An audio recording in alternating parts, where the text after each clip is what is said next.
Here I have this little sample data frame that I've made, and say I want to square all of the entries in the B column. Well, you know how to do that. You can say, give me this pandas series, dfb, corresponding to the B column, and then you can say square it. And it's not obvious what this should mean, but how pandas interprets it is square each of the entries in the B column. Let me show you another way we could do this that works also if there isn't a special like pandas method or pandas abbreviation for it. So this uses what's called the map method. So later we'll see a version of this for data frames called apply and apply map. But right now we're talking about map, which is defined on a pandas series. And so first, let me show what happens. Like what's supposed to go inside the parentheses is a function. And so, for example, I could give it the round function. And so what does this do? Goes through each of these entries and then rounds it. So for example, 1.8 gets rounded to 2.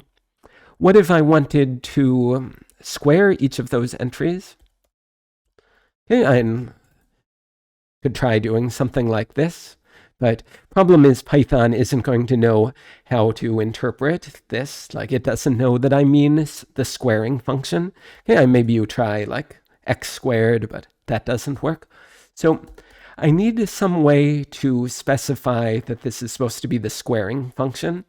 And one way is I could define a function here. Like I could say def square x return x squared. Okay, and now I can say square each of these. Okay, that works, but I mean, this is a little inconvenient, especially for such a simple function. Like, do I really want to define a function just to use it here this one time? And so a better method is to use what's called a lambda function. So what's supposed to go inside of here is supposed to be a function. And here is a way to like quickly make a function. Like you might remember this from MATLAB. I think they were called anonymous functions, and maybe they used the @ symbol. Here I can say lambda x colon. So whatever goes here is supposed to be the inputs. So x in this case is the input. I can call it anything I want. And then what goes after the colon is supposed to be the output. So here it'll be x squared. So that's the better way to do this, using this lambda function. So of these, the best way is this one. But if you don't have a nice pandas method like this to use, hey, then using this, this lambda function is a good option. So this might seem not worth it since like we had an alternative. So let me show you a more interesting example. So let me say taxis equals, I'm going to load it from Seaborn.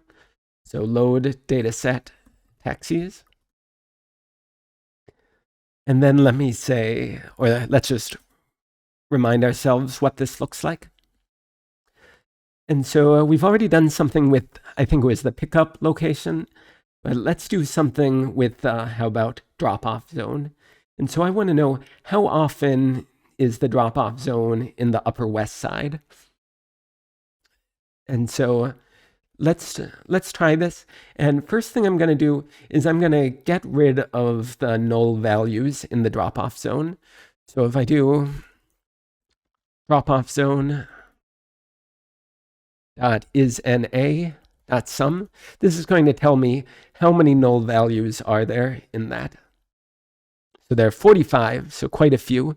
So let's get rid of those. Let's do taxis, drop-off zone. And now I'm going to use something called fill NA. And this is going to say, how do I want to fill the null values?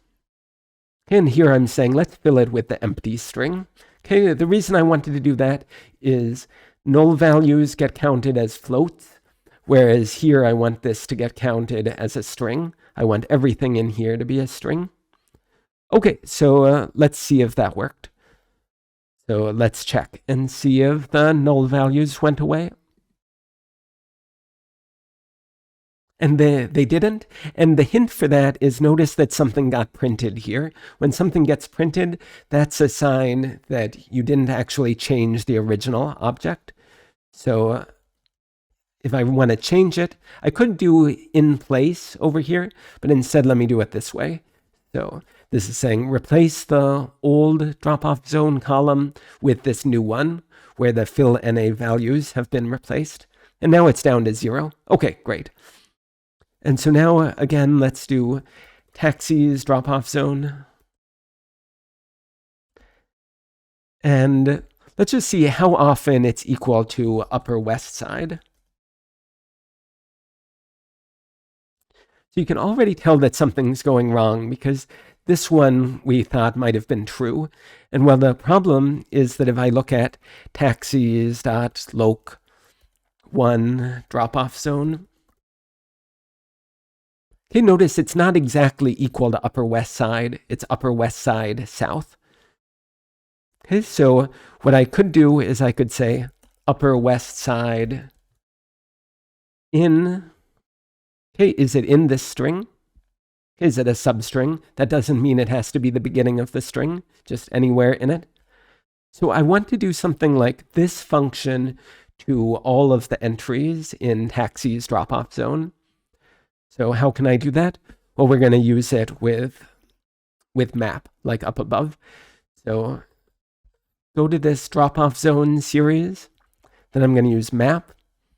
And so this is supposed to be a function, and it's going to be the function that returns true if Upper West Side is in the string. So lambda s, Upper West Side in S. Okay, now you can see that this first indexed entry is true. And if I want to know how often is Upper West Side in the drop-off zone, I can just do sum at the end. Okay, 265 of them. If I want to just see those rows of the taxis data frame, okay, I can plug this Boolean series here into square brackets. And then if I come over here to drop-off zone, you'll see these are all in the Upper West Side.